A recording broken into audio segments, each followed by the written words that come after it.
প্রথমে মুড়ি নিলাম, নেওয়ার পর সর্ষের তেল দিয়ে একটু বিট লবণ ছড়িয়ে দিলাম,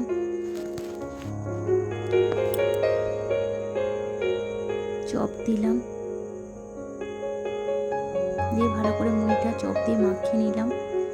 আজকে বুঝতেই পারছো রোববারের বাজার, সন্ধেবেলা চপ মুড়ি খাওয়া হবে, তাই মুড়ি মাখতে বসেছি। ভালোভাবে মুড়িটা মাখিয়ে নিয়ে তার উপর এক এক করে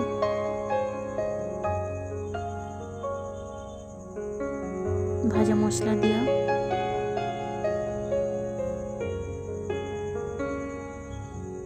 পেঁয়াজ কোঁচানো, গাজর ছোট করে গাজর কেটে রেখেছিলাম, শসা কোঁচানো, একটু কাঁচা লঙ্কা, টমেটো, মুড়িটা ভালো করে মাখিয়ে নিলাম। তোমরা বলবে কেমন হয়েছে, লাইক করো, কমেন্ট করো, শেয়ার করো।